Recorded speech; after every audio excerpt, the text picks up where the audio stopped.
Welcome back into the Lions 24/7 podcast. I am Tyler Donahue. Another Monday. It's the final regular season game week to look forward to here of the 2023 college football season in Happy Valley. We've got Michigan State and Penn State going on Black Friday night. Bit of a marquee matchup showcase event in terms of where this one is landing on your television. It's going to be on NBC in primetime on Black Friday. Not necessarily a high stakes drama on the field with the 4-7 team for Michigan State, and Penn State favored by 3 touchdowns entering the matchup. We heard from James Franklin today in Beaver Stadium. Penn State now at 9-2, number 11 in the updated Associated Press top 25 poll. We'll see what the new college football playoff rankings reflect on Tuesday. But for more context on what we heard from James Franklin and just where this team stands coming off of a 27-6 victory over Rutgers and before its regular season finale, we turn to Mark Brennan and Daniel Gallen. We will hear from our other colleague at Lions 24/7, Tyler Calvaruso, in just a little while, break down some of the recruiting takeaways from Penn State's final opportunity to get prospects in for a home game that took place last Saturday for the win. But Daniel, the big question that we were all wondering, obviously, at quarterback was what's Drew Aller's status here for game number 12? He exited in the third quarter following a pretty significant collision in the open field as a runner, went straight to the medical tent after a throw that followed that collision. Then we did not see him involved. However, we didn't see him go to the locker room. We saw him out there with his teammates on the sideline. We ultimately saw him pretty active in the post-game conversations out in the field, courtesy of Brendan Cam. But now what we do anticipate is we'll see him out there on Friday night against Michigan State, because James Franklin saying he anticipates that Drew Aller will be ready to go for this matchup. He does expect Bro Prabula to be part of the equation at quarterback. But Daniel, I think that's probably more clarity here on Monday of a shortened game week than we may have anticipated coming out of that post-game situation. Definitely. The quote from James Franklin was, "We expect Drew to go against Michigan State on Friday night." He did make the caveat that they hadn't been out on the field yet.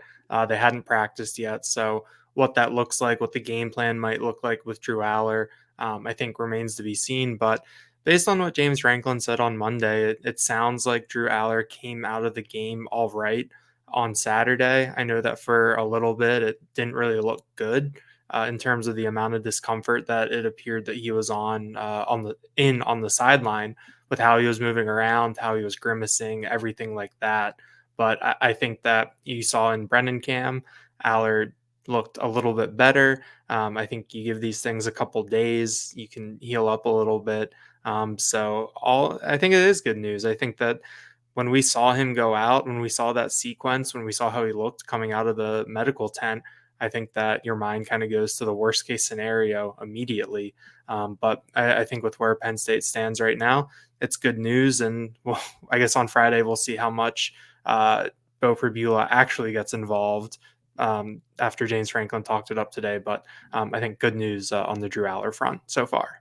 Yeah, and James made it a point. They've got some practices to get through here. We are going to be back on the practice field on Tuesday this week with Thanksgiving. I hope everyone has good holiday plans coming up to fruition here later in the week. But Mark and Daniel are going to be out on the road, heading out to Ford Field for that Friday night matchup.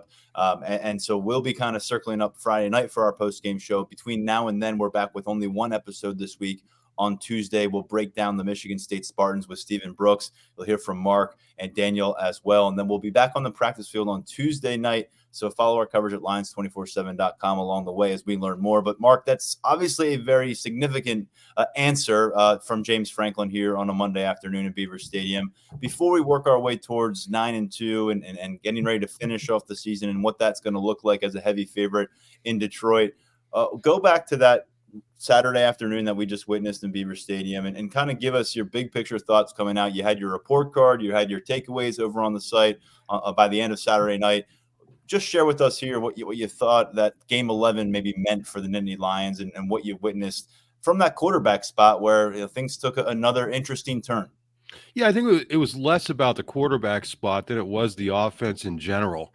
And, through the early part of that game, I think they were really still struggling to find any sort of identity.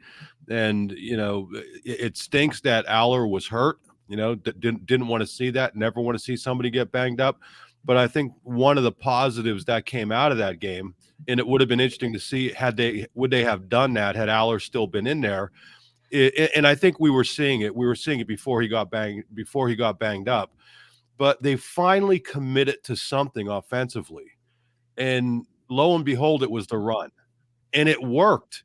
It's almost as if they used the same script that Michigan used against them, realizing you're playing an inferior offensive opponent, an opponent that clearly isn't going to put a lot of points on the board. The passing game was kind of all over the place. So, you know what? Don't even worry about the passing game. Put it in the hands of your running game.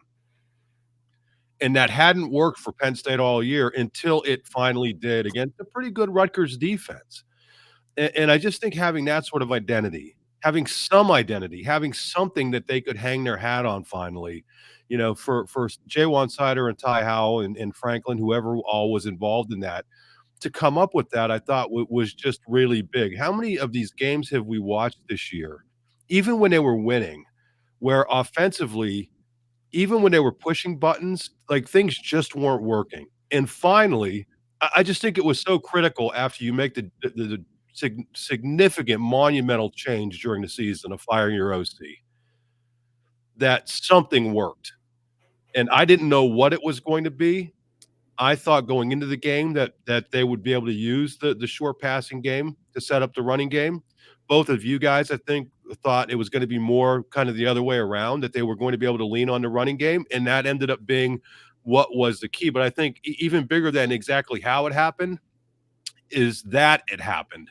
Because once again, you get an outstanding effort from your defense, which is just one of the craziest defenses I've ever seen, because there's 4 or 5 things in every game that make you wanna pull your hair out, and then at the end of the day, Rutgers is sitting there with 6 points, and it's just like somehow Manny Diaz has this thing figured out where he's not panicking, and I think you got just outstanding play from your special teams, especially your kicker, and your punter again. So you had those 2 things in place, and finally, to get the running game, what was it? Did they have 17 straight runs, or, 18 of their last 19 plays, whatever it was, to be able to not only win the game, but to put it out of reach and to take advantage of the turnovers that the defense caused. I think that was really big, even though we have a limited sample size remaining in this season, only a couple games. And even though I don't know that it's going to necessarily matter against Michigan State, I think the fact that they were able to do that following that monumental change was big. They powered past them, especially in that second half, 6 yards per carry, 234 yards on the ground. That was a high on the season against any Big Ten opponent. We mentioned the work that Katron Allen has done on the ground pretty consistently now, 4 consecutive games where he's at 5.2. I'm sorry, four last 4 games at 5.2 yards per carry cumulatively. It's a really big chunk of this season when things really haven't gone right for the offense in several capacities. He's been Mr. Consistent for you. Bo Prabula, though, with those 71 rushing yards, he had 39 of them on the first snap he got in there post-injury for Drew Aller. And the word that I think James Franklin applied in post-game, Daniel, was diversity. That he brought some diversity to the ground game because of the way that defenses have to prepare for the quarterback position along with that running back group. And so that makes you wonder, and non-Prabula packages, how can Penn State still generate that ground game? Because to this point, Mark just alluded to it, that's what you've wanted to see. That was the recipe for success against Rutgers, and to getting to the end with that win, to milk the clock, to pile up more points. But this is an instance where that was Bo Prabula's offense, and that's when we saw that spark for the ground game. So if Drew Aller's back available, we're more into a situation where there's a Prabula package, and we occasionally see him. I think the question becomes, how do you find that momentum, and how do you build upon it on the ground? I think that you have to turn to Katron Allen and Nick Singleton and tell them to be Katron Allen and Nick Singleton, the players that we've come to expect. I think that you talk about having Bo Prabula back there, and the way that James Franklin framed it is that when Prabula is at quarterback, the defense has to account for all 11 players. And in the run game, it's even. Like, you don't have the extra man who doesn't need to account for the quarterback. But I think if Drew Aller is back there, I think that, I do think that he's shown he can use his legs a little bit these last 2 weeks. You can say that there is some mixed results there with him having to leave the game on Saturday, but we also saw it work against Michigan, and we saw it work again up until his injury on Saturday. But I think when you're talking about needing this run game to be able to function without Prabula back there at quarterback, I think that you're looking at Katron Allen getting those extra yards like we've seen him do, get that extra 3, that extra 4, run somebody over, get into the second level. And then I think that you talk about Nick Singleton. You want to see him make one guy miss and then go. You want to see him hit that hole quickly, follow his blocks and get to the edge, because he can kind of erase that advantage that the defense has with his speed, with his traits. It's just a question of actually seeing that and him and putting himself in a position to do that. So I think that if Aller does start and we do see maybe more of that traditional run game, I guess the non-Prabula run game, I think that you really have to look at these running backs. You want them to figure out how to get those extra yards for you. Based on what we heard from James Franklin here on a Monday, based on what we know about the way these running backs have rotated, the expectation now is Friday night, NBC, when you see this team take the field in Ford Field, that'll be Drew Aller at quarterback and Nick Singleton as the starting running back, because Katron Allen got to start against Rutgers last Saturday. And Singleton was brought up directly today during the press conference with James Franklin and kind of referencing the lack of production in the ground game, certainly compared to what we saw during his 2022 Big Ten Freshman of the Year campaign last season, when he went over 1,000 yards, averaged 6.8 per carry. Right now, right around 4 yards per carry on the season. But as we discussed in the post-game show, Mark, we saw him get 12 and get 20 and get 9 on that final possession for Penn State. And, of course, we talk about that being with the presence of Beau Prabula and what might that mean when he's not on the field at quarterback and Drew Aller is reinserted there. But with Nick Singleton, James Franklin really took it upon himself, and as you'd imagine he might as the head coach of this team, point to some of the other things that Nick Singleton has progressed at that do not involve his rushing yards per carry. And he talked about his development as a receiver, which is something we discussed during the preseason and carried on through the season now, and what he's been able to do a bit more as a receiver. And then as a blocker, James Franklin referenced a couple times what he's been able to do, not just as a pass blocker, but as blocking downfield for his teammate Katron Allen at times. So you don't understand. He wants to say that Nick Singleton's doing a lot more than just taking the ball and running with it for Penn State. And he went so far as to say that when they go through the film and dissect sophomore version of Nick Singleton versus freshman version of Nick Singleton, he feels like they're going to see a more well-balanced football player from year 2. Now, I think that's a hard sell to a lot of Penn State fans, because this guy, Nick Singleton, a lot of folks envisioned him as being the kind of game changer, momentum swinger who could get you out of a jam maybe against a Michigan or an Ohio State. We haven't seen those fireworks in year 2 from Nick Singleton. There are still some big moments. It may not be a huge matchup, and for all things considered in the Big Ten, but this is a matchup that's going to have a lot of national eyeballs on it across America. And then this team, assuming they get to 10-2 and handle their business on Friday, that's going to be another marquee matchup awaiting in a few weeks, where Nick Singleton's going to get a chance on a national stage. Mark, what's set up for Singleton to finish out this season, and what did you kind of make of what James Franklin kind of put out there today on the table regarding number 10? I completely respect what James Franklin is saying. But if you were to ask any of us here, would you take the freshman Nick Singleton or the sophomore Nick Singleton? I'm for the freshman. I mean, I think that it's clear that he was a more dynamic back. But I say that I respect what James Franklin is saying, because the more I look at it, this is just looking to me like it's a mental thing with Nick Singleton. And I think if you're a Penn State fan, or if you're on that coaching staff, you're hoping that fourth quarter against Rutgers is what flips the switch. You know, there was a play earlier in the game that all of us saw down by the goal line, where all he had to do was follow Theo Johnson and he scores. And he didn't do it. He cut the wrong way. And these were the decisions that he was making last year and doing things kind of the right way. And he just didn't become a non-explosive back. He just didn't become you don't lose the things that he has. And I think it's confidence. You know, you're looking at a rushing game in general. It wasn't just Nick, but early in the season, they had trouble getting that rushing game going. And I'm wondering when in this kid's life he has ever faced adversity in the sense of not being able to run the ball past everybody the way that he has his entire life.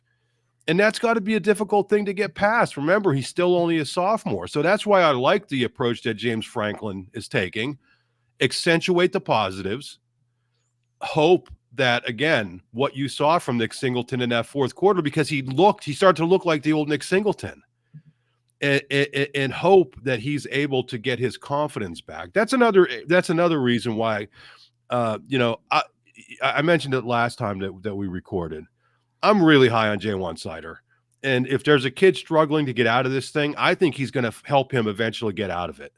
And I just think that that fourth quarter has an opportunity to be so big if they can build on that in this Michigan State game. And so let's see if it happens. But I mean, you understand where Franklin's coming from. This is a guy with a psychology degree, and he knows how to work with young people. And what's he going to do? Go up there and be negative about the kid? No, that's not his MO. So you accentuate the positives, and you hope that what you saw in the fourth quarter is what you're going to see for the remainder of the season, short though it may be. And the clock is ticking, and that goes for Drew Aller, Nick Singleton, and what they can kind of put out there on film and what they can put out there for themselves and their confidence here at the end of their sophomore seasons.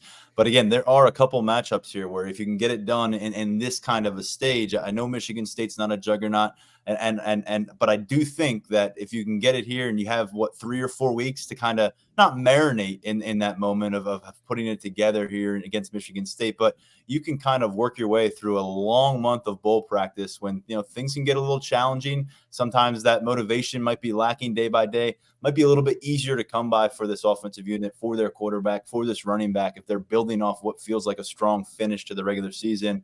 And it just feels like if they are going to get to this 10th win, ready or not, they're going to be facing a significant test in the postseason. So if you're able to go into that with a little bit of offensive balance, a little bit of juice, momentum, I think that's necessary. And I think that's pretty important. I think there's something to be said for that month span that you're kind of just gearing up on your own and trying to find those daily motivators versus, getting through this game against Michigan State, not feeling great about how you were offensively versus getting through this game against Michigan State and feeling like few different players not just found the right steps for themselves, but collectively you're working in the right direction. That would be big news for J1 Slater and Ty Howell as they continue their roles as co-offensive coordinators in the interim following the firing of Mike Yursich. And when we work our way through this conversation offense, wide receiver keeps popping up. And last week it was 2 total catches for that room. It was an offensive attack that went run-centric completely almost in the second half there. But a catch for Liam Clifford, a catch for Omari Evans. And when you kind of work your way through the final report on this receiver day, Keandre Lambert-Smith led this group in snaps, although he was a bit lighter in terms of total percentage compared to where he may have been in the past. And then Omari Evans was the next guy up. It was Dante Cephas who got the start once again, opposite of Keandre Lambert-Smith in a 2 tight end set. But it was Omari Evans who finished second among receivers. He almost doubled Dante Cephas in routes run. And if we were looking for something, Daniel, that might be different post change at the offensive coordinator position and just where are some personnel wrinkles, there weren't a bunch to note, but this was one. Omari Evans apparently going to get a late season opportunity to maybe audition for what he can do in year 3, but also to salvage something out from what has felt like kind of a lost sophomore campaign after he played in every game as a freshman. Definitely. I was doing some work earlier today, and I was going back through old stories from the spring, and everything we wrote about Omari Evans after the blue-white game popped up, and it was just one of those things where it just felt like such a long time ago. I know that we talk about this season going pretty fast, but April feels like a long time ago when we saw Omari Evans at Beaver Stadium making plays. And so I think that he's someone that we should probably keep an eye on against Michigan State. It was the type of thing where it felt like he was on the field a lot against Rutgers, but then when you actually see the numbers and you see how much more he was on the field than Dante Cephas, than he pretty much has all year. I mean, I think that that's something that really, really stands out. And James Franklin got asked yet again about the wide receivers today, and he said that that morning that they had been talking about getting these wide receivers more touches. He says that he wants to get everyone as many touches as they can. But at the same time, he said that the play of the tight ends, Theo Johnson and Tyler Warren, has cut into those wide receiver targets a little bit. The personnel groupings that they're using. I mean, we've seen so many of those 2 tight end sets. That really limits the opportunities to rotate in wide receivers, especially the slot guys. So it seems like there's myriad factors here. James Franklin, he said that he knows, what this, how much they're playing and how the target distribution is. He once again said that there are the deep shots. They're in the game plan for guys like Keandre Lambert-Smith, and they're not getting the looks that they want, so they check and go to something else. But I think that this group, I mean, especially this performance against Rutgers, I know that you kind of have to factor in the Aller injury and the switch to Pervula as something that skews the numbers there. But to have only 2 catches and to have them by the 2 wide receivers who did, guys who have not played that much ball this year, I think that that's something that really stands out. We'll see. I mean, Keandre Lambert-Smith used Michigan State last year as a bit of a springboard. Can he do that again? I don't know. It's going to be really interesting to see. Yeah, Keandre Lambert-Smith suddenly very much due. A guy who went into last weekend with 400 more receiving yards than anyone on this roster. But you look at the last couple matchups here, 1 total reception, 6 yards. Hasn't picked up a first down in game action since the Maryland matchup, which he played very well and had some tough catches along the way. Omari Evans, though, just to hammer home this point, games 6 through 10, he saw 25 total offensive snaps. And then game 11, he goes 32 total offensive snaps. So it's an opportunity here for Omari Evans. Again, a guy that we thought might be involved as a starter, was not available early on in the season against West Virginia. But even when he got some significant run against Iowa, against Northwestern, and you just didn't see anything out of those matchups from a production standpoint, really even a target standpoint with Drew Aller looking his way.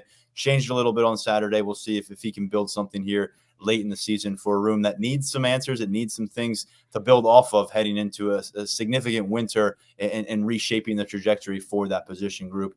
Mark, I think when we look at the defensive unit, I mean, you called it going into the matchup. The benefit of the doubt is there for Manny Diaz and company. We know what happened against Indiana, where they gave up 3 different kind of splash play touchdowns against the Hoosiers and helped make that game more interesting than we thought it might be. And that was coming off of a pretty heartbreaking loss at Ohio State. This time around, it wasn't a perfect game. It wasn't the best game that this defense has put together, but they came up with 3 takeaways, 17 points off of those, 7 tackles for loss, and 3 sacks, with Chop Robinson getting back into the act in a significant way once again. Mark, Manny Diaz is going to get a lot of love in the upcoming weeks, and it's not just going to come from Happy Valley. It's going to come from other athletic administrations, and it's deserved. And it's now 2 seasons that he's strung together here. 25 games now, or 24 games now he's coached with Penn State, and you can point to maybe 1 or 2 where things got off the rails for him, and the rest it's been consistent. And it may not be elite every week, but it's great to elite every week, and it's right in that mix, and it hasn't really been good or less than good very often. Yeah, I mean, I looked back at that game, and I think I wrote this, that, Katron Allen scores with 11 minutes to go in the second quarter, and you figured Penn State had an insurmountable 7-3 lead, and that there was really, no chance. And it was weird, though, because they gave up some big third down runs. I think they let the quarterback complete some passes that he didn't usually complete. But again, you look up at the end of the game and the team has 6 points, and you just another absolutely dominating effort. The one thing Franklin talked about it today, and as we record this, it's Monday, because I know some people may not get till tomorrow morning, but I think they're in a really good spot with Manny Diaz, because I think he's going to wait until he gets the right head coaching opportunity. And I don't see him making a lateral move, because I think he's in a good spot. They've recruited really, really good athletes, and he has a head coach who allows him to do what he does. So where is he going to go that he's in a better situation that he is right now in terms of being a coordinator? And I think from Manny's point, he's a guy who's coached at the highest level. He coached at Miami, intense media spotlight down there. And I think he knows what the right opportunity is going to be. Now, if that comes up this year, so be it. You can't, the guy's going to have to go and grab that job, but I don't think he's going to feel rushed to just take the first thing that pops up. And I think that's absolutely a good thing for Penn State, because if you're going into that bowl game and you're trying to replace your offensive and defensive coordinator, that's going to be a very difficult thing. So again, if Manny Diaz gets a great head coaching opportunity and decides to take it, you wish him nothing but luck, but that's going to put Penn State in a difficult position. And not that he has to make any apologies for it whatsoever. But as I mentioned, the Indiana game was an outlier. You look at what this guy's unit does week in and week out. And it's not the same players every single week. It's not the same area every week. And that's what I love about it.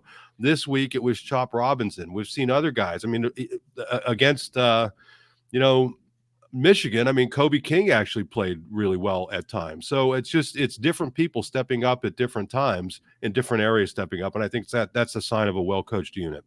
Yeah, we talked a bit about some of those individual performances on the post-game podcast. Kobe King was one of the names that did come up. And you look at the body of work now here in 2023 now, number 2 in total defense nationally, that trails only Michigan. They've actually got 3 Big Ten teams leading that list in Michigan, Penn State, and Ohio State. And then turnover margin, number 1 in the country. They've been helped by a clean play from the offense in that regard, but they've got 24 takeaways to this point through 11 contests. And then you look at what they've done on the ground. I think if there was a question or an area that there was any, concerns about this Manny Diaz defense coming in 2023, it would be how will they hold up against the run when teams want to run against them? And, outside of when Michigan finally breaks through late in that contest in Beaver Stadium because your offense no-shows in the second half, they really have answered that bell. And right now, number 1 in the Big Ten, number 3 nationally in rushing yards allowed per game, less than 80 per game. So with that said, Manny Diaz has presented quite the case. Daniel, get in a room with this guy, and I think anyone will tell you, you can pick up on the vibes that he is ready at some point to lead that program, to be that CEO again. But at the same time, one of the common themes that we've had from conversations with Manny is how much it's been a bit of a career reset, or maybe a reboot for him in the passion standpoint of getting together with his linebackers, getting together with his defense on a daily basis, remembering what it's like to come up with the game plan. Whereas James Franklin, he'll tell you, he told us last week after practice, all the other things that don't happen on the field that he's responsible for, from NIL to academics to everything that falls under his wheelhouse. And Manny Diaz is going to have to go to live in that life again if he becomes the head coach. James Franklin says, yeah, if he's a head coach and this is a great opportunity for him to flourish, I'll support it. And I wish him the best of luck. And as you'd expect, but James Franklin made it very clear that he thinks him and the administration are in a spot right now where they should not be losing guys to lateral moves. And there's been some smoke about other Power 5 programs, other teams that see themselves as college football playoff contenders in 2024, trying to poach Manny Diaz and give him that defensive coordinator job and probably a lot more money along the way. James Franklin wants to be able to win all of those type of battles. Definitely. I think that's something to watch this offseason. And what Manny Diaz decides to do is going to be really interesting. I think that he occupies a pretty unique spot in terms of the coaching carousel because he does fall into that retread category a little bit because he has that previous experience. But at the same time, everyone knows how that time ended. He's not kind of your similar retread who flamed out or just couldn't get the job done and is now really rebuilding, his resume or something. You think about, Manny Diaz's name came up for that Florida Atlantic job last year that went to Tom Herman. You look at where Tom Herman was in his career, and you look at where Manny Diaz was. Those are guys that are in 2 different spots that had 2 different experiences. But I do think that if there is no head coaching job out there that Manny Diaz feels that is the right one for him. I mean, Penn State does need to do whatever it can to get him back next year. I think that if you are serious about this business, you don't lose guys to lateral moves, especially someone like Manny Diaz, who has really done a great job with this unit. I mean, it feels like that. I think James Franklin has always been really complimentary of Brent Pry for all the time that they've worked together. And I think he might have done this before, but today was one of the first times only times I can remember where James Franklin says that, yeah, Manny Diaz took what was here and then elevated it even more. And I think that that's a really high compliment from James Franklin to Manny Diaz. I think that you just look at this unit and I think you can really count the games on one hand this year over his tenure or even maybe like the moments on one hand where you feel like this defense wasn't ready or it was completely overmatched. It seems like he's really been able to bring out the best in some players and be really unique. I mean, it's clear that the players love playing for him. That's something that we've really, really picked up on, and that things are really catered to their strengths. So I think that I don't know who it'll be, but you got to expect that some of these more deep pocketed big time programs are going to be calling this offseason, but it's on James Franklin, Pat Kraft, and the administration to kind of keep Manny Diaz here. And I think that James Franklin also understands that if there's the head coaching job, it's great. See ya. Thanks for everything. That's how this stuff works. And as you mentioned, not just any head coaching job, one that is going to put him in a position where he's supported. You don't just cling to a job where you don't have administrative support from day one. You get to a job where there are a lot of promises and foundational things there for you when you get to campus if you're going to leave this one. So, look, it's all good news at the end of the day for Manny Diaz. It's going to be decisions that he has to make, that he's going to have to work through with his agent while he's coaching this team for the rest of the way. But yeah, I think if you get a year 3, when we thought maybe you wouldn't get a year 2, then you're really cooking something special. And it feels to me that James Franklin really has found his new standard when he uses this phrase, looking for a head coach of the offense, looking for a head coach of the defense, a head coach of special teams, as he went over with us after practice last Wednesday and what he wants from this new OC. He has a head coach, and maybe part of it is the guy actually has been a Power 5 head coach. So that's a big differentiating factor between Manny Diaz and some of the other options they had on the table last couple years ago when Brent Pry leaves.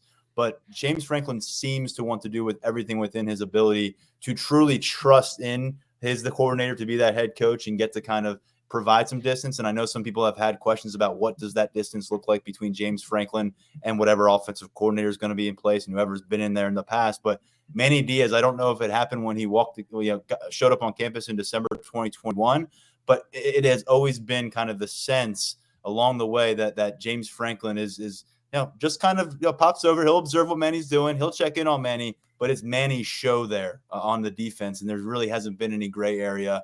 Mark, I think we're good to move on from the press conference unless you had anything you feel like we missed from that 45-minute sit down with James. The full video over at Lions247.com, of course. Yeah, I think the fact that he addressed the situation with Kritza, is that how you pronounce it? Beckham Kritza, the quarterback commit.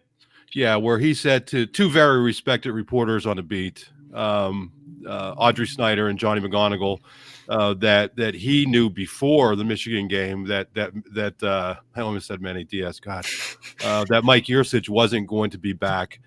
James was asked about that, and he basically denied that he said it. He didn't basically deny that he said it. He did deny that he said it. But the one thing that I think it's important, let me find this.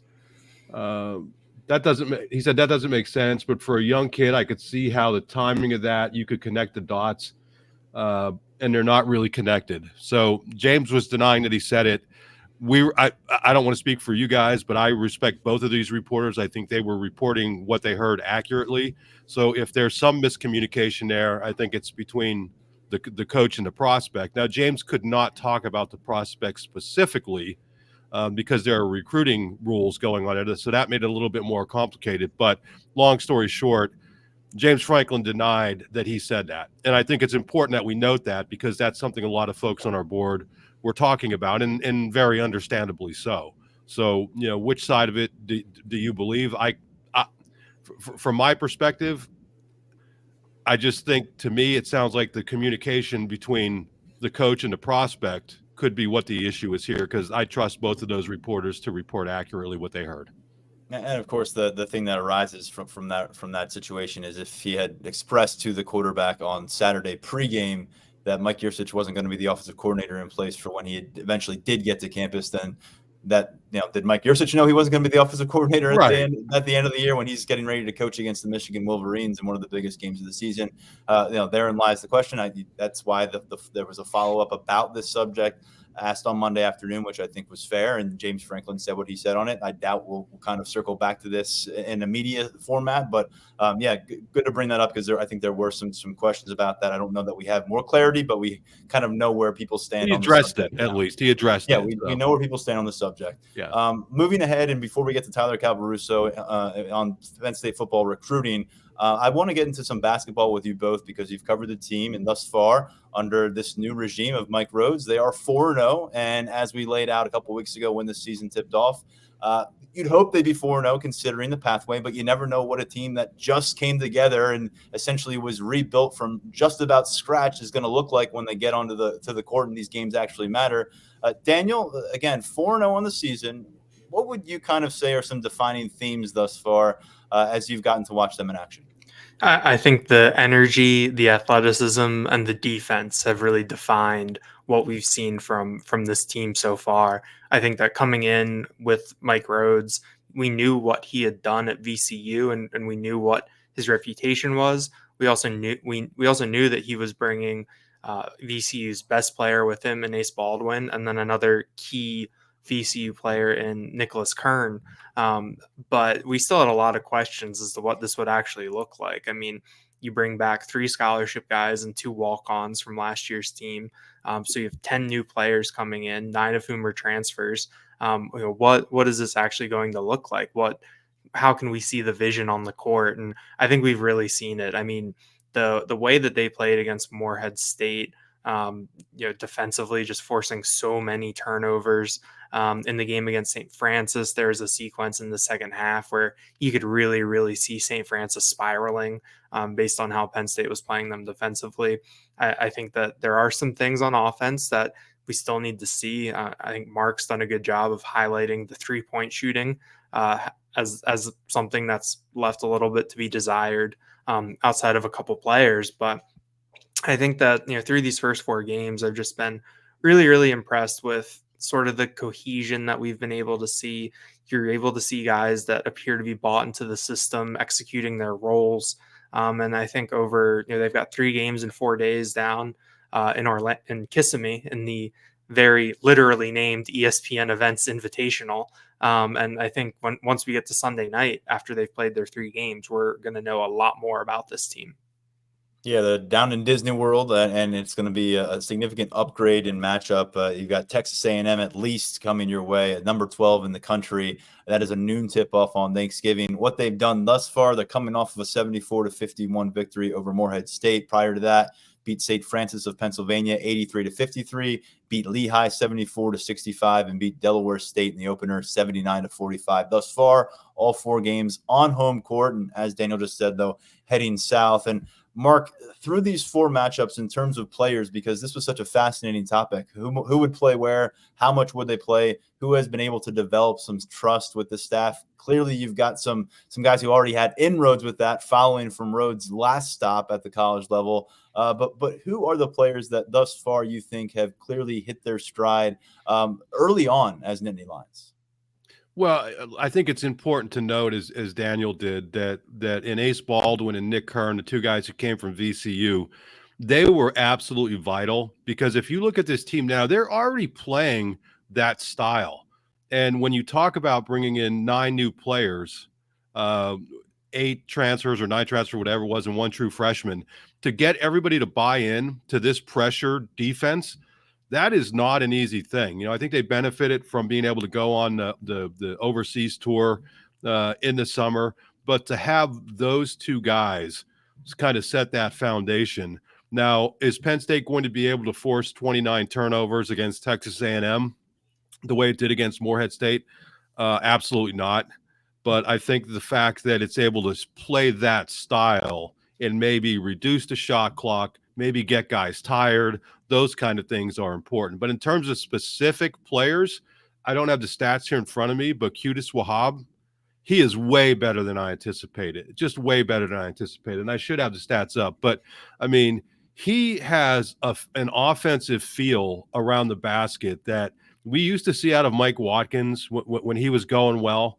But when he wasn't going well, that kind of disappeared. But other than that, it's been a long time since we've seen that kind of skilled big man. And then the rebounding job he's doing has just been unbelievable. So he has been just way better than I anticipated. It's going to be interesting to see how Puff Johnson played for the first time, the North Carolina transfer against Morehead State. And, as expected, he's coming off of an undisclosed injury. It looked like it might be his foot or ankle or something, the way he was messing around with it. But we didn't see a whole heck of a lot. But I think he's going to be a guy to keep a real eye on, just in terms of his all-around game and the things he can bring to the table. Again, as we taped this on Monday, Mike Rhodes said he wasn't sure at what point Puff might be a starter, but this is a guy that Mike Rhodes is talking about as having a career after Penn State. And I think we all know, what that means. I don't think he's talking about a guy, playing overseas or whatever. So I think he's another guy to look out for. And then Zach Hicks, the transfer from Temple, he's been a little bit up and down with his 3-point shooting, but I think he's been a better all-around player. Mike Rhodes than he showed at Temple. Mike Rhodes told us a pretty funny story today that I think it was Hicks's dad said to Zach, "I've never seen you play defense this hard." And sometimes it takes kind of a change of scenery. But this is a guy who played a lot of ball at Temple, who's known basically as a spot-up shooter, and now you're getting another long-limbed guy to kind of buy in to what they're doing defensively. And then I would be remiss if I left out Kanye Clary, because I think I mentioned on one of our podcasts, when they played that exhibition game, he was going like 8,000 miles an hour and just seemed like he was trying to do way too much. Since the season started, he's been really good at forcing the action offensively. And then when you insert him into that pressure defense alongside Ace Baldwin, I think Rhodes called him the tip of the spear. Rhodes said he could be like a one-man trap. And then you have, Ace Baldwin, the former A-10 Defensive Player of the Year. You have those two guys out there. They are not the biggest guys. And I would venture to say that Baldwin isn't the fastest guy, but Baldwin has like sneaky basketball instincts and movements. And then you add that with Kanye Clary, who has elite quickness and speed. And you have those guys up at the front. And then we talked about this before. When you look at this roster, it's Kern, it's Hicks, it's Puff, long arms, guys who can jump, long arms, and that all plays into what they want to do defensively. It's so different than what we saw under Shrewsbury, and what Shrewsbury did was successful. But we know what Rhodes has done has been successful. So the fact that they've been able to get that kind of implemented, there's still going to be growing pains, but the fact that they've been able to get that implemented and buy-in, I think, has been good through these first 4 games. So I know I threw a lot out there, but there are a lot of guys who have kind of stood out. And if I missed anybody, Daniel, please help. And we're still in the time of year where we just don't get to basketball much. So when we do dedicate a segment to it, we appreciate all the information. Daniel, we will finish here, though, before we get to Tyler Calvaruso on a bunch of names on the recruiting trail that we got to be aware of with the Nittany Lions. But if there are more players that you feel like maybe Mark didn't get to there that you think that really impressed you through 4 weeks, go for it. I'm just curious, beyond that, what are the kind of the concerns looming over this team? Before you say, oh, they're undefeated, they're 4-0, all is well. What is the but ... What are we still trying to figure out that could, trip them up as the schedule intensifies very soon? Yeah, I think the one guy that I'm really excited to watch as the season goes on is DeMarco Dunn.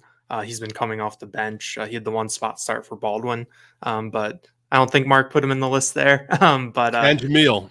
Yeah, and Jameel Brown's been great as a 3-pointer. I think his minutes have felt a little inconsistent.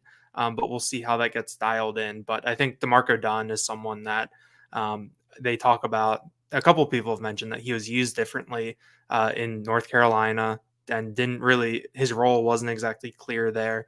But with him, they've been trying to make it very clear to him what his role is.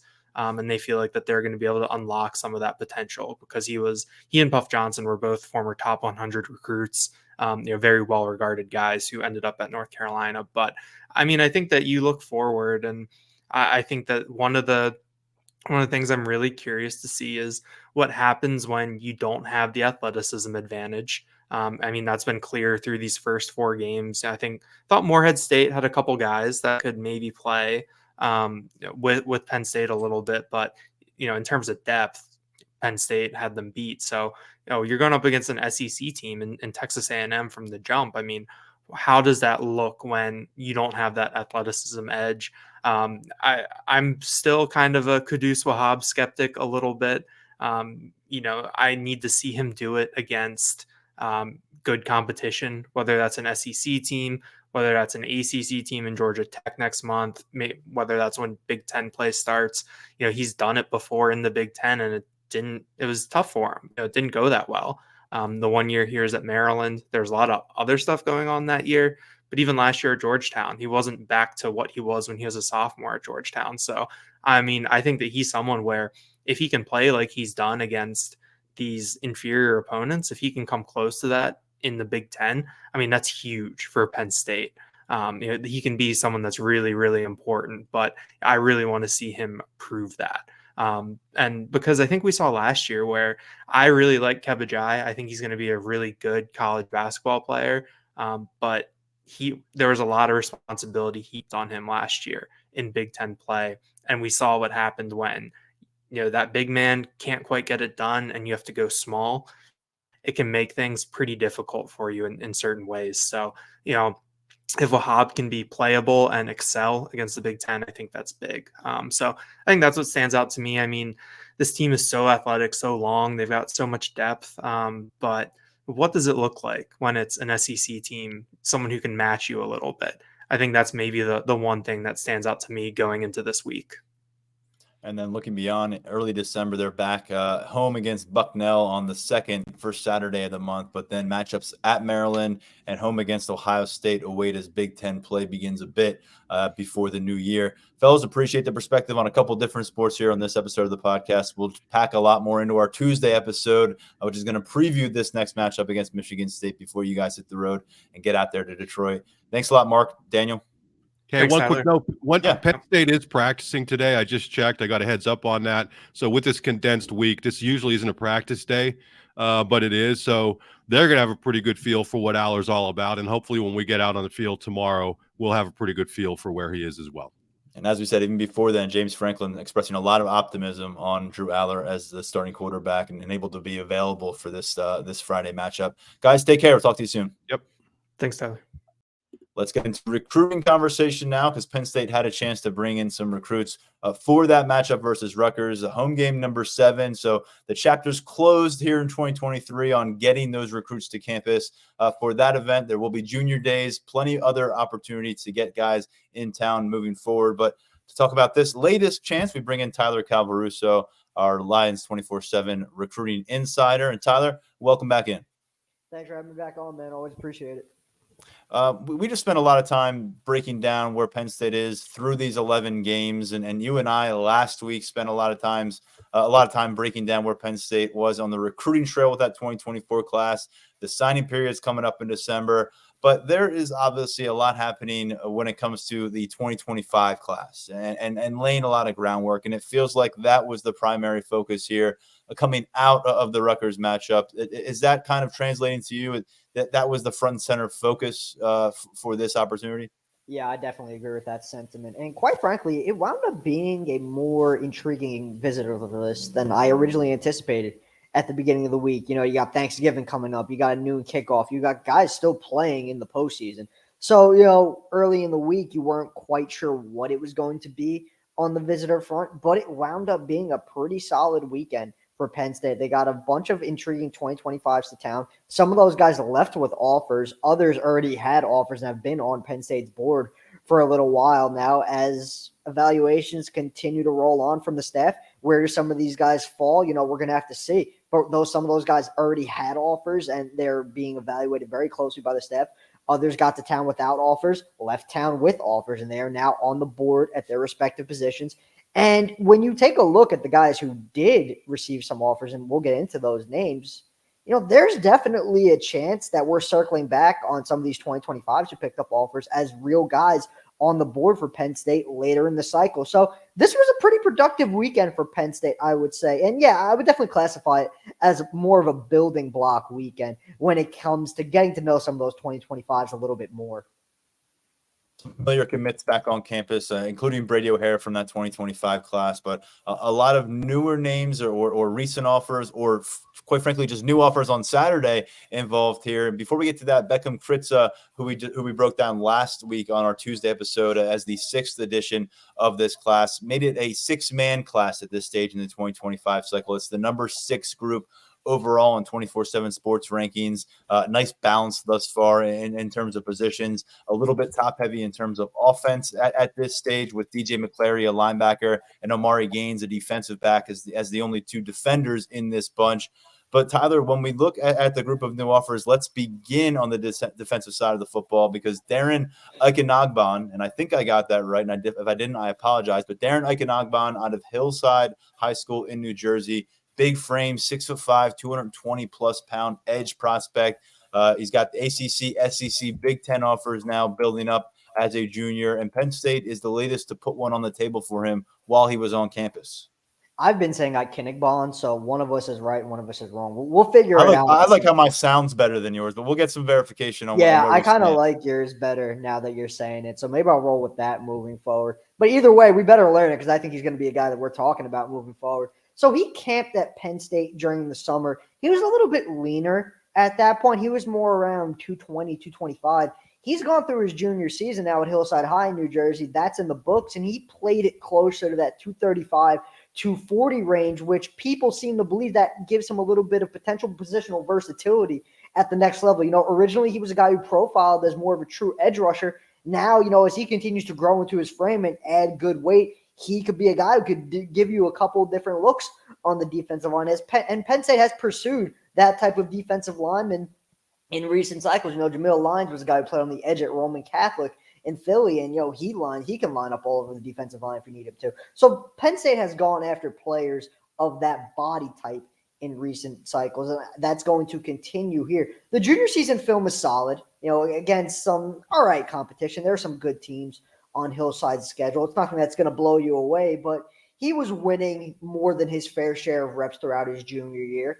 And this was an offer that was really important for him. This was one that he really wanted for a little while. It was his first Big Ten offer, so that's obviously notable. But when he camped at Penn State during the summer, he really liked defensive line coach Deion Barnes, really liked the feel for the staff, how they work with their guys. And then, he gets back to town for the first time in a while. He gets to take in a game, and he enjoyed the atmosphere, enjoyed everything that went along with this Saturday visit. So he's got the Nittany Lions high on his list right now. His stock is very much on the rise. November has been a very busy month for him on the recruiting trail. Offers from the likes of Georgia and multiple other high-profile programs rolling in. So he's going to be one of those better 2025 recruits in New Jersey. Penn State probably made the right call getting in when it did. From one guy in a neighboring state to the east to one in a neighboring state to the west, let's go with Winton Woods out of Cincinnati, Ohio, defensive back Ciante Stewart. He picks up an offer as well. Purdue was his initial Big Ten opportunity, but this is a guy who's really just in the early stages of putting together a Power 5 offer sheet. A long cornerback out of Cincinnati. What more do we have in terms of information on this young man, why Penn State offered, and how it sent him home feeling about the program? Stewart's another guy whose stock is on the rise as his junior season film has really continued to circulate and get out to those Power 5 staffs, because I got the chance to flip it on yesterday, and I do think he is a pretty surefire Power 5 talent at corner. He's just around 6 foot right now, but he's growing into his frame. He's at 190, I believe, right now. His wingspan is definitely where it needs to be when it comes to playing cornerback at the Big Ten level or any other Power 5 conference for that matter. So that's a plus. Penn State's been, kind of sniffing around here for a little bit. Terry Smith has been doing some evaluating. There's been plenty of contact between Penn State and Stewart. And he was telling me when I got the chance to catch up with him on his way back home on Saturday night that this was a significant offer for him in the sense that Penn State, really once the Nittany Lions established contact with him dating back a while at this point. It was a program that he was keeping his eye on pretty closely. One of those situations where it was a guy who definitely wanted an offer from Penn State, kind of like a Kinbug. Stewart wanted that Penn State offer, leaves town with the Penn State offer, and I expect some more Power 5 offer for him moving forward as his tape just really gets around to more staffs. I like the prospect, and he comes from a pretty good Cincinnati program in Winton Woods High. They just sent Jermaine Matthews to Ohio State recently. They've got a history of churning out Power 5 talent, and when those guys get to the next level, they're well coached. So I think he's an interesting prospect on multiple levels, and now he's got a Penn State offer. From just a bit west out in Ohio to way west out in Orange County, California. We actually referenced this school, Santa Margarita Catholic, last week when discussing Beckham Kritza's prep journey, which has taken him out to Southern California and then to Miami Central and now back home to his public high school in Colorado. But one of those stops was Santa Margarita Catholic. That's where you'll find Lenny Brown, a cornerback in the 2025 class. Pac-12 schools have offered, Arizona, Cal among them, and now Penn State starts the party from a Big Ten angle. This is a 2026 prospect to know out there in Southern California, and Penn State decided they're not going to wait. They're going to get him back home, and they're going to let him know that the Nittany Lions are very much interested. Yeah, they decided that it was worth jumping in early after getting a look at his sophomore season film. A couple of Penn State coaches threw Brown a follow on social media at the beginning of his sophomore season, and then he went on to have a standout sophomore season. I mean, Arizona took notice with an offer. Cal took notice with an offer. So Penn State is really just the latest to get a look at Brown's tape and decide, hey, look, this is a guy that we want in our 2026 class. You know, we've seen Terry Smith do a lot of recruitment. Well, not a lot, but we've seen him do his fair share of recruiting out in California, specifically in the secondary. So Brown is a guy who will be on his radar moving forward. He's also teammates with Cam Brickle, who was back in town. You know, Brickle, who started his high school career at Malvern Prep. He made the move out to California ahead of his sophomore season. He was back. So those two are teammates. And, you know, I think Penn State does have staying power with Brown, kind of because of that relationship with Brickle. You know, that was one of the reasons he wanted to make it to campus. But really, you know, Brown he views Penn State as a program where he can go and develop under the tutelage of Smith. So I think this is an offer to watch moving forward. I expect his stock to continue, you know, with an upward arrow moving forward. His sophomore tape, if you get the chance to watch it, it's pretty solid. So this is another really good offer by Penn State, in my opinion. We're going to have to see where Brown's development takes him. Can we talk about Brickle too? Because he was one of the more impressive underclassmen, regardless of position, that you and I saw last summer during Penn State's camp season when they welcomed guys, you know, on a weekly basis. It felt almost daily there for a while. But Brickle was one of those linemen that just popped. I mean, he was not the biggest of the bunch, but once he got moving and once competition started, it was really hard to ignore him. And then you realize, oh, well, there's a reason that he's got offers from Georgia and Southern Cal before his sophomore year or early on in his sophomore year. And he has since moved on from Malvern Prep, as you said, which takes him away from the neighborhood. Instead, he's now at Santa Margarita Catholic, where you're going to have Power 5 coaches coming through like a revolving door for the next few years. But he's about halfway through his high school career. Clearly, there are some roots with Penn State because of where he comes from and the time he has spent on campus. And now you add this visit to that, and he's got another teammate who is a wanted man. But let's be honest here, just how much is this recruitment affected by the cross-country relocation? And if this holds for the remainder of his high school career, what does this recruitment process shape up for with the Penn State? You know, based on some conversations I've had, I'd say Brickle is pretty interested in returning to the neighborhood at some point. It's an offer that remains high on his list, regardless of geographical location. You know, the move definitely impacts things. You know, you're going to have more West Coast programs involved that possibly maybe wouldn't have even gotten involved in the past if he had stayed at Malvern Prep in Pennsylvania. But Brickle's opinion of Penn State, it's been a pretty high one from the start. You know, when he camped during the summer, he was just very comfortable in that environment. And every time he gets back to Penn State, I mean, I got the chance to talk to him briefly coming out of this visit. And really just whenever he gets back to Penn State, it's a program that feels like home to him. And that's not just because he's from Pennsylvania. Whenever he gets around the staff, he just feels comfortable. It's kind of like one of those second nature things. So I think Penn State's going to be a program that seriously contends for Cam Brickle moving forward. And that's probably a good thing for the Nittany Lions. I mean, you referenced it. He was really, really good in a camp setting. I think Penn State staff took notice of that. Deion Barnes made a priority to do some individual work with Brickle on multiple occasions. I mean, there were times where Brickle was off to the side having conversations with Manny Diaz. And for Manny Diaz to do that with a 26 in a camp setting, that's pretty telling because, you know, usually his focus is elsewhere on the more, you know, imminent prospects at that camp. But he pulled Brickle aside at one point, and we got to see that. So I think it's pretty evident, but you know, where he stands early, and obviously that 2026 board is still very much coming together. That's a ways away. But Brickle's going to be a prominent name in defensive line recruiting in 2026.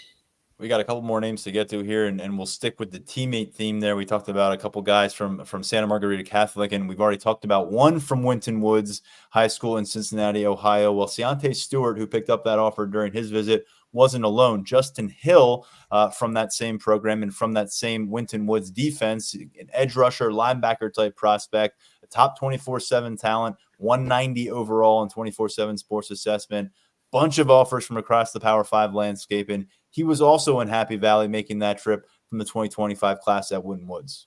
Yeah, so he is a really, really good prospect in my eyes. I mean, if you throw on his tape, he's more of a edge rusher, stand-up outside linebacker type on tape. That's the majority of his usage at Winton Woods, and he has an insanely quick first step coming off the ball. But the thing to note here, and it's important from where Penn State has him on the board, he's not pigeonholed into playing on the edge. His athleticism, it allows him to move around that Winton Woods defense, and Penn State likes him at linebacker. Where that fit is when it's all said and done, that's still working itself out. The majority of his film is coming off the edge, but you see him playing on the weak side on occasion as, in a normal linebacker role, and he's pretty damn good at it. So I think him getting back to campus was important. That was something that Penn State wanted to do. He winds up making the trip with his teammate Stewart. Those two had a really good time. He's actually gotten to see Penn State play. This was his third time seeing Penn State play this season. He visited Illinois when the Nittany Lions were in Champaign, and he visited Ohio State when the Nittany Lions traveled to Columbus to take on the Buckeyes. So he's kind of seen Penn State at its best this season, and not necessarily at its worst, but in a game where it did not play its best brand of football. So he has seen the ups and downs of this season from afar. And on Saturday, he got the chance to experience a Beaver Stadium experience for the first time. That went well. Conversations with the staff went well. So Penn State already has a 2025 linebacker in DJ McClary. They're working hard on multiple others. And with Hill being more of a hybrid guy, he's probably going to be a guy we continue to talk about moving forward. Really good prospect, really good offer list. Watch out for Alabama in this one as well. He's made it down to Tuscaloosa, and I heard that visit when he was down there went really well. From one top 24/7 prospect in the 2025 cycle to another, as we finish off our review of some of the recruits who are on campus, let's go with the great name here for a running back recruit, Bo Jackson. We saw him on the camp circuit as well last year. He picked up an early offer from the Nittany Lions ahead of his junior season. He's a guy from Cleveland, Ohio. He's the number 18 running back in our rankings at 24/7 Sports, number 209 overall, bigger back at 6'1", approaching 200 pounds at this stage of his career. Look, whenever Penn State's got a top 24/7 running back in town, I'm paying attention because J1 Sider signs those guys all the time. Yeah, and Jackson, he's a really good player. And it was his first visit since the spring. He visited for a spring practice session in late March. I believe it was March 25th. He was in town. And his relationship with J1 Sider, despite him not being around all that often or being around recently, it's come along pretty nicely. I think Ohio State is still going to be tough to beat for Bo Jackson. The in-state Buckeyes are very much involved there. And given him being the prospect that he is, it might be difficult to get him to leave the state for Penn State or any other program involved in his recruitment. And you also have to factor in, Penn State has two 2025 running backs already in Tyke Hayes and Keandre Barker from Texas, the top 24/7 prospect. And the staff is very content and very much likes what it has in those two. So that's part of this equation as well. But Jackson gets back to town. All went well on the visit front from what we've been able to gather. Again, that relationship with J1 Sider is in a pretty good place. Very cool. I think it's going to be interesting to follow. Appreciate the update on that one. But there was a few other top 100, top 247 type talents that we didn't get to on this conversation. Brian Doan was talking to some people. There's a lot more coverage coming out of the Rutgers matchup and some of those visits over at Lions247.com. Tyler, the home games are done. We're just a few weeks away, about a month away from the early signing period. We've got the February signing period. After that, let's just finish. What do you think things look like here for the next few weeks, and how much is the transfer portal conversation as that window opens at the start of December about to really shake things up? Yeah, it's definitely going to be an avenue Penn State explores as it looks to, get a jump start on building that 2024 roster. There are multiple positions that either need to be upgraded or, Penn State is going to look to add some key depth pieces throughout the offseason. So I'd anticipate the Nittany Lions being active at multiple positions in the portal once that gets rolling. And, you got to factor in 2024 recruiting cycle. It's nearing its end. Penn State is still working and, generate some potential noise on the flip front. There's still some uncommitted prospects they're involved with as well. Top 24/7 offensive lineman, AJ Dennis. He was just at Clemson for an official visit over the weekend. That's a recruitment that we're monitoring really, really closely down the stretch. His decision, publicly at least, is not going to come until January when he announces at the All-American Bowl. So January 6th will be the decision date for AJ Dennis.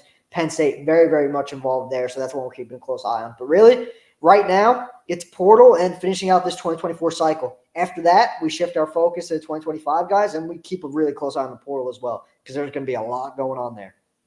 Some 24/7 sports reporting out of Chris Hummer, who does a really fantastic job comes portal season on Penn State, expressing interest in one of the Texas A&M receivers who has hit the portal. Remember, when teams lose their head coach, fire their head coach, that opens up portal opportunities for members of that roster. So a lot of the programs across America, as we see these coaching changes happen, you're already seeing some of the names pop up in the portal. James Franklin referenced it a bit after practice last Wednesday with us, and he says, while his focus right now is on his current roster and winning football games, there is a chunk of this staff that is dedicated to making sure they're monitoring and tracking guys in the portal. So this program should be ready to pounce. They're already starting to do some of that. And you and I will pick up that conversation at a much different level, I think, next time we have you onto the show, which will be after Thanksgiving and after this regular season wraps up. So between now and then, hope you enjoy your holiday, Tyler. I know you have a lot of recruiting coverage coming up at Lions247.com. As I got an incoming phone call, we try to wrap this thing up, but thank you for your perspective as always.